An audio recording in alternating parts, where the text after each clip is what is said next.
ప్రధానమంత్రి పదవికి ఎక్కే ముందు దేశ సార్వభౌమత్వాన్ని స్వతంత్రతను రక్షిస్తానని ప్రమాణ స్వీకారం చేస్తారు పిఎం అయ్యేటోళ్ళు.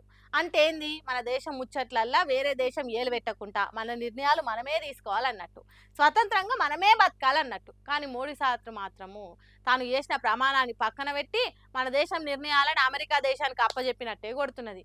అదెట్లా అంటే ఇగో ఈ ముచ్చటినుండ్రి. మోడీ సారు దేశాన్ని ఎంత అభివృద్ధి చేసిండంటే మన దేశ నిర్ణయాలు అమెరికా దేశ అధ్యక్షుడు డొనాల్డ్ ట్రంప్ గారు తీసుకునేదాకా డెవలప్మెంట్ చేసిండు. స్వతంత్ర దేశ సర్వ హక్కులు వాని చేతిలో పెట్టిండు.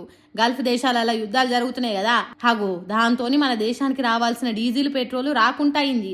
మరి ఎక్కడి నుంచి మన అక్కర తీరాలంటే అమెరికా దేశపోడు కనికరించి ఒక 30 రోజులు మీరు రష్యా దేశం నుంచి ఆయిల్ దిగుమతి చేసుకోండి అని పర్మిషన్ ఇచ్చినట్టు ఉత్తరం రిలీజ్ చేసిండు.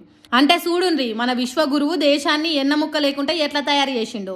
బండి మనది, ఎడ్లు మనవి, కానీ పగ్గాలు మాత్రం అమెరికా దేశపోని చేతులు ఉన్నాయి. వాడేంది రష్యా దగ్గర కొనుక్కోని అని పర్మిషన్ ఇచ్చేది? వాడు చెప్పినా చెప్పకున్నా కొనుక్కోవచ్చు కదా అంటారా?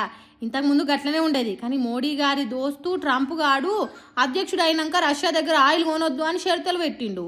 దానికి మన చెప్పనించి ఛాతి మోడీ గారు చెవులూపిండు. అట్లా అమెరికా దేశపోడు కండిషన్లు పెట్టుడు మోడీ సారు ఓకే చెప్పుడైంది.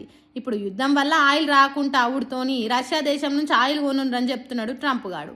హగ్గో, వాడు చెప్తే నా దగ్గర కొంటావు, లేకుంటే లేదా అని రష్యా దేశపోనికి కోపం వచ్చింది అనుకో, అప్పుడు మన దేశం పరిస్థితి ఏంది?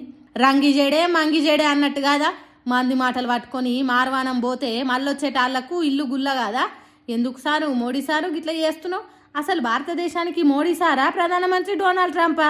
అమెరికా దేశం చెప్తే ఈయన పరిస్థితికి తీసుకుపోతుంది కదా మోదీ సారు దేశాన్ని అని అంటుర్రు ఈ ముచ్చట తెలిసిన వాళ్ళు.